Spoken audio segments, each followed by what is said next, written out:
सभी विद्यार्थियों को नमस्ते। विद्यार्थियों, इस वीडियो के अंतर्गत हम NIOS और राजस्थान स्टेट ओपन स्कूल कक्षा 10 में जो आपके पेंटिंग सब्जेक्ट है, इस सब्जेक्ट के जो भी इम्पोर्टेंट क्वेश्चन और आंसर बन रहे हैं उस पर हम चर्चा करेंगे।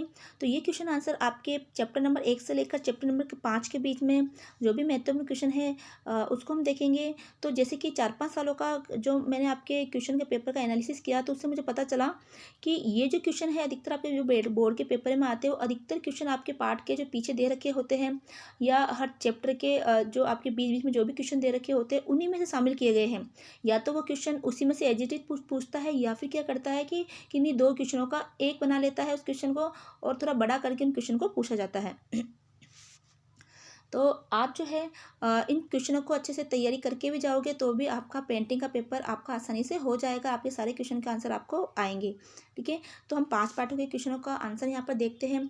क्योंकि ऐसा है कि 10th क्लास की जो पेंटिंग है उसमें आपके प्रैक्टिकल जो है 70 नंबर का होता है और आपका थ्योरी का पेपर 30 नंबर का होता है।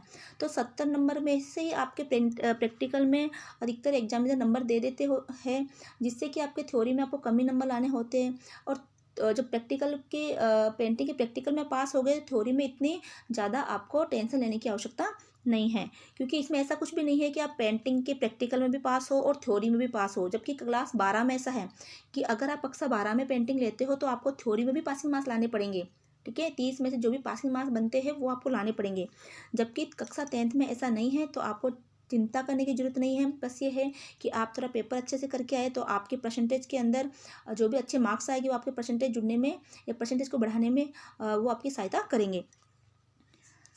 तो कई बच्चों की ऐसी प्रॉब्लम होती है या फिर टेंशन रहती है कि हम थ्योरी में फेल ना हो जाए। कक्षा 10 में पेंटिंग की थ्योरी में कोई फेल नहीं होता है। ठीक है, फिर भी आपको पाठों के क्वेश्चन आंसर अच्छे से करके आने हैं जिससे आपकी परसेंटेज बढ़े। पार्ट नंबर 1 है जिसके महत्वपूर्ण प्रश्नों पर हम चर्चा करते हैं। पहला प्रश्न है, नाचती लड़की की धातु मूर्ति हमें कहाँ से प्राप्त हुई है? तो इसका उत्तर है मोहनजोदाड़ो से। प्रश्न 2 है, नाचती लड़की की धातु मूर्ति की ऊंचाई क्या है? तो इसका है लगभग 4 इंच। प्रश्न 3 है, नाचती लड़की क्या खड़ी अथवा बैठी हुई है? तो इसका उत्तर है खड़ी हुई। प्रश्न 4 है, नाचती लड़की ने क्या परिधान पहन रखा है? तो वह निर्वस्त्र थी, तो ये लड़की जो है निर्वस्त्र है। प्रश्न 5 है, नाचती लड़की की मूर्ति की सर्वाधिक प्रमुख विशेषता क्या है? तो इसका आंसर है कलाकार के द्वारा कला की कलात्मक विशेषताओं का मिश्रण कुशलता के साथ हुआ है। प्रश्न 6 है, नाचती लड़की का केश विन्यास कैसा है? तो देखो ये प्रश्न आपके बोर्ड के पेपर में आया हुआ है। तो इसका उत्तर एक जुड़े के रूप में बंधी हुई है। बेल का शीश कहाँ मिला? तो इसका उत्तर है रामपुर वाक में। तो जो भी आपके चैप्टर में फर्स्ट है उसमें आपकी नाचती लड़की है, रामपुर वा बेल है। ठीक है, इनके बारे में आप थोड़ा अच्छे से पढ़ के जाना। बेल के शीर्षक का आधार कैसा है? तो ये घंटे की आकृति में उल्टा कमल, ये उल्टा कमल है घंटे की आकृति में, उसके ऊपर बेल का चित्र, बेल की जो मूर्ति बनाई गई है। प्रश्न 9 है, बेल के शीर्ष के शीर्ष फलक पर क्या रखा गया है? तो उस पर सिर रखा, जो सिर है वो रखा गया है। प्रश्न 10 है, अब बेल का शीर्ष कहाँ है? तो ये है भारतीय संग्रहालय में है। बेल के शीर्ष की अति विशेषता क्या है? तो उत्तर है मूर्तियों पर की गई पॉलिश की चमक। पार्ट नंबर 2 है, इसका प्रश्न नंबर 12 है, यानी कि मैंने वही सीरीज रखी प्रश्नों की। ठीक है, तो पार्ट नंबर 2 का ही क्वेश्चन चल रहा है। तो प्रश्न है 12, अर्जुन का चिंतन कहाँ स्थित है? तो अर्जुन का चिंतन महाबलीपुरम या मामल्लपुरम में स्थित है। तो महाबलीपुरम और मामल्लम ये दोनों एक स्थान के नाम है। प्रश्न 13 है, किसके राजवंश में यह उभरी हुई मूर्तिकला बनी? कौन सी मूर्तिकला? ये महाबलीपुरम वाली, अर्जुन का चिंतन वाली, तो ये पल्लव राजवंश के समय बनी है। प्रश्न 14 है, अर्जुन का चिंतन का दूसरा नाम क्या है? तो इसका दूसरा नाम है गंगावतरण। तो ये अर्जुन के चित्र का ही नाम है। तो अर्जुन के चित्र से भी आपके बोर्ड के पेपर में पूछे गए हैं प्रश्न। प्रश्न 15 है, इस उभरी हुई मूर्तिकला का माप क्या है? यानी कि जो अर्जुन का चित्र है, गंगावतरण का चित्र है, उसका माप क्या है? तो लगभग 91 फीट और लंबाई उसकी 91 फीट है और उसकी चौड़ाई है 152 फीट। प्रश्न 16 है, युग के किसी एक मंदिर के स्थान का नाम बताइए। इस युग के किसी एक मंदिर का स्थान का नाम बताना है। तो इसका उत्तर है वेलूर। प्रश्न 17 है, हेलीब्रिड का पूरा नाम क्या था? तो उत्तर है द्वार समुंदर।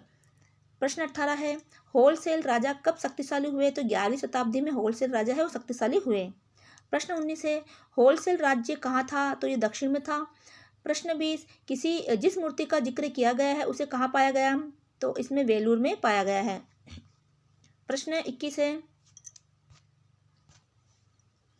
तो सूर्य सुंदरी की प्रतिमा को क्या बजाते हुए दिखाया गया है? तो इसका आंसर है ड्रम बजाते हुए। प्रश्न 22 है, कोणार्क के सूर्य मंदिर को किसने बनाया था? तो कोणार्क का सूर्य मंदिर है नरसिंह देव फर्स्ट ने बनाया था। और कोणार्क का सूर्य मंदिर कहाँ स्थित है? तो ये है उड़ीसा में। तो देखो ये प्रश्न जो है, ये दो प्रश्न अलग अलग है, लेकिन इसको एक ही बना के आपके बोर्ड के पेपर में पूछा गया है कि कोणार्क का सूर्य मंदिर कहाँ स्थित है और इसको किसने बनाया। तो इस तरह से जो क्वेश्चन है आपको मिक्स करके भी पूछते हैं। प्रश्न 24 है, ये प्रतिमा किसकी किसकी बनी हुई है? तो ये प्रतिमा कौन सी? कोणार्क का सूर्य मंदिर है, उसकी प्रतिमा जो पत्थर की बनी हुई है। प्रश्न 25 है, कोणार्क का सूर्य मंदिर किस राजवंश से संबंधित है? तो ये गंग राजवंश से संबंधित है। अब है आपके पाठ नंबर 3। इसका प्रश्न संख्या 26 है, यानी कि हमारे प्रश्न की सीरीज वही चल रही है। पहाड़ी चित्रों के मूल स्थानों के नाम बताइए। तो इसका उत्तर है गुलेर। प्रश्न 27 है, गुलेर चित्रकला की सर्वप्रमुख क्या विशेषता है? तो इसका उत्तर है राधा कृष्ण की प्रेम कथा, रामायण और महाभारत की कहानियाँ। तो ये गुलेर चित्रकला की सर्वप्रमुख विशेषता है। तो ये प्रश्न भी आपके बोर्ड के एग्जाम में एजिटेड आया है। ठीक है। प्रश्न 28 है, श्रृंगार चित्र के पूर्व भाग में दो आकृतियाँ क्या कर रही है? इसका उत्तर है पायल पहनाते हुए तथा चंदन का पेस्ट बनाते हुए बताया गया है। तो इसमें जो दो आकृतियाँ है उसको पायल पहनाते हुए तथा चंदन का पेस्ट बनाते हुए बताया गया है। प्रश्न 29 है, गुलेर शैली की किसी एक विशेषता को लिखिए। तो ये गुलेर शैली है वो अति संवेदनशील और सौम्य व्यवहार उसमें दर्शाया गया है। प्रश्न 30 है, लघु चित्र का विकास कब हुआ? तो उत्तर है 7वीं सदी और 10वीं सदी तथा 15वीं सदी के दौरान इसका विकास हुआ। प्रश्न 31, जैन लघु चित्रों में कौन से चित्र चित्रित किए गए हैं? तो उत्तर है तीर्थकर जैसे कि पार्श्वनाथ, नेमिनाथ तथा ऋषभनाथ आदि की प्रतिमाएं इस मूर्तियों में मतलब जैन लघु चित्रों में चित्रित की गई है।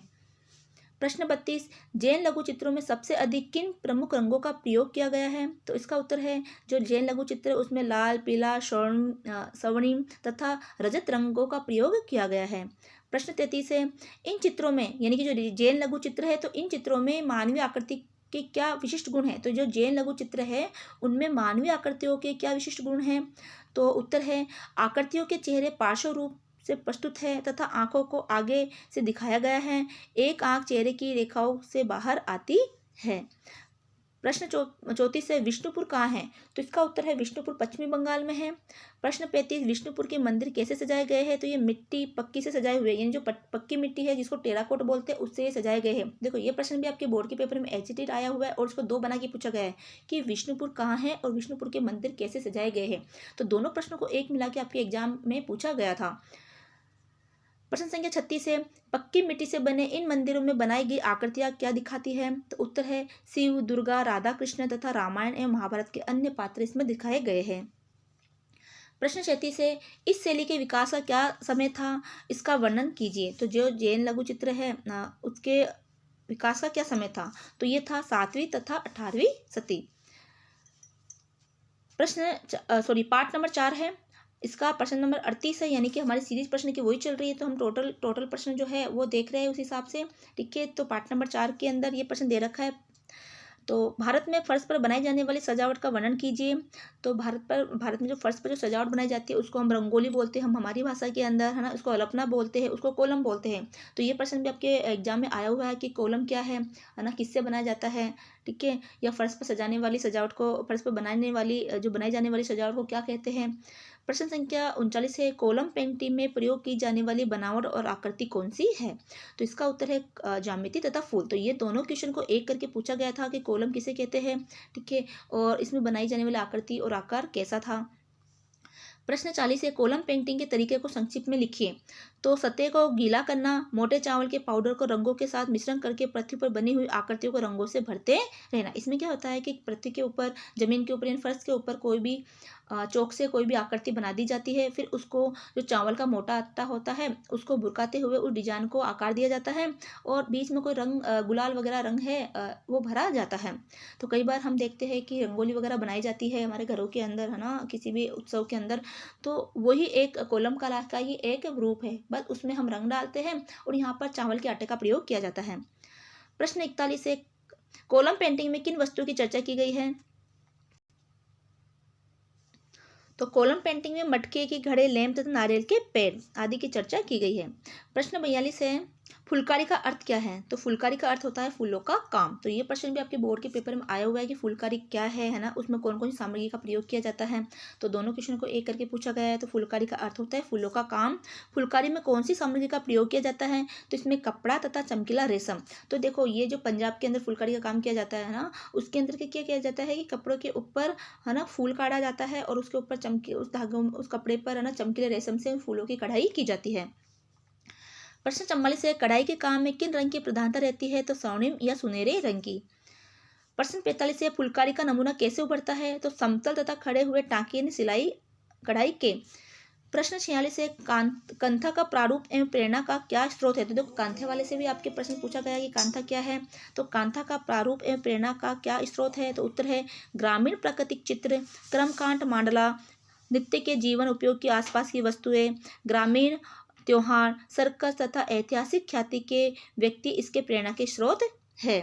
प्रश्न 47 है उन उपयोगी वस्तुओं की सूची बनाइए जिन पर कंथा की कढ़ाई की जाती है। तो ये कंथा की कढ़ाई किन किन वस्तुओं पर की जाती है? तो जैसे कि लिहाफ है, रजाई, शादी की चटाई, थैले, शीशों, आभूषणों के आवरण इत्यादि पर यह कढ़ाई की जाती है। प्रश्न 48 दो पंक्तियों में कंथा साड़ी का वर्णन कीजिए।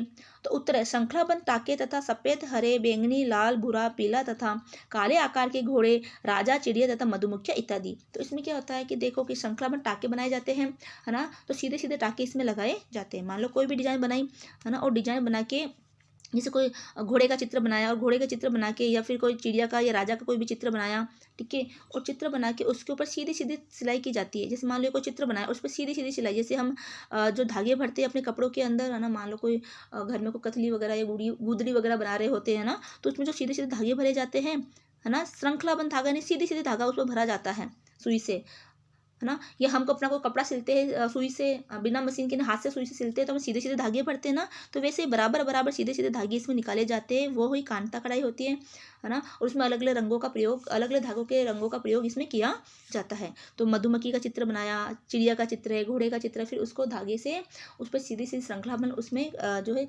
सिलाई कर दी जाती है।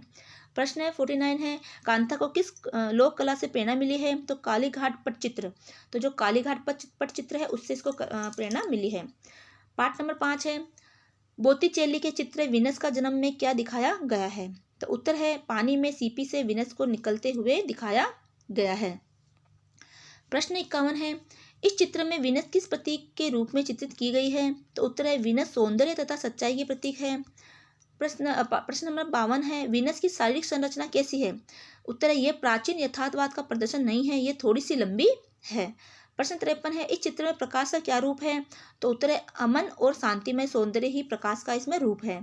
प्रश्न 54 है भिंची ने किन विभिन्न कला क्षेत्रों में अपना योगदान दिया? तो भिंची जो एक चित्रकार भी थे और एक वैज्ञानिक भी थे। प्रश्न 55 है मोनालिसा की इतनी प्रशंसा क्यों की गई है? तो मोनालिसा भी देखो मोस्ट इंपोर्टेंट है, जो हर पेपर में पूछा गया है। एक रहस्यमयी मुस्कान जिससे लगता है कि दर्शक का वह स्वागत कर रही है, तो इसलिए मोनालिसा की प्रशंसा की गई है। उसके चेहरे पे बिल्कुल बाल नहीं है ना, पलके है, भौहें हैं, जहाँ बाल होते हैं वो भी नहीं है, और एक रहस्यमयी मुस्कान दिखाई दे रही है, और चित्र के पार्श्व में प्राकृतिक दृश्य उसमें दिखाया गया है। प्रश्न 56 है इस चित्र की पृष्ठभूमि क्या है? यानी कि मोनालिसा के बारे में बोला जा रहा है कि मोनालिसा के चित्र की पृष्ठभूमि क्या है? तो उत्तर है पहाड़, धारा तथा नदी के साथ प्राकृतिक दृश्य का वर्णन इसमें किया गया है। प्रश्न 57 है मोनालिसा को किस माध्यम से बनाया गया है? तो मोनालिसा को पहाड़ी लकड़ी पर तेली रंग से बनाया गया है। प्रश्न है 58 पेयता की विषय वस्तु क्या है? तो उत्तर है कुंवारी मेरी मृत शिशु को गोद में लिए हुए है। प्रश्न 59 है पेयता में कितनी आकृतियां प्रयुक्त हुई है? उनके नाम लिखिए। तो पेयता में जो आकृति है दो आकृति है, एक तो मेरी है तथा शिशु है, यानी मेरी है और यशु है ना, यीशु। तो यीशु की माता का नाम मेरी था, तो मेरी और यीशु को इसमें बताया गया है। प्रश्न 60 है पेयता का मूल ढांचा क्या है? तो यह सूची स्तंभ इसका ढांचा है। प्रश्न 61 है रेम्ब्रांड की चित्रकला की मुख्य विशेषताओं का वर्णन कीजिए। तो उत्तर है ये प्रकाश एवं छाया के खेल का रहस्य है। तो इस रेम्ब्रांड का जो मुख्य चित्र की विशेषता है वो प्रकाश एवं छाया के खेल का रहस्य इसमें बताया गया है। प्रश्न 62 है रेम्ब्रांड के चित्र द नाइट वॉच में के विषय में एक संक्षिप्त अनुच्छेद लिखिए। ठीक है, तो ये एक रात्रि का दृश्य न होकर दिन का दृश्य इसमें बताया गया है। प्रश्न 63 है, ये कला चित्र क्या दर्शाती है? तो युवक कप्तान अपने अधीनस्थ लेफ्टिनेंट को अपनी टुकड़ी को प्रयोग करने का आदेश देते हुए, तो ये जो रेम्ब्रा का चित्र है द नाइट वॉच है ना, इसके अंतर्गत क्या दर्शाया गया है कि युवक कप्तान है वो अपने अधीनस्थ लेफ्टिनेंट को अपनी टुकड़ी को प्रयोग करने का आदेश देते हुए इसमें दिखाया गया है। प्रश्न 65 है, जब चित्र से वार्निश हटाया गया तो क्या देखने को मिला? तो जो रेम्ब्रा का चित्र था उस पर जब वार्निश हटा दिया गया तो क्या देखने को मिला? तो वह चित्र दिन के उजाले जैसा प्रकाशमान था। तो इस तरह से ये प्रश्न आपके चैप्टर नंबर 5 6 वहाँ तक ये क्वेश्चन जो बन रहे हैं। तो इस वीडियो को आप देख के जाइएगा एग्जाम से पहले, तो अधिकतर क्वेश्चन आपको इसमें से देखने को मिलेंगे, ये मेरी उम्मीद है।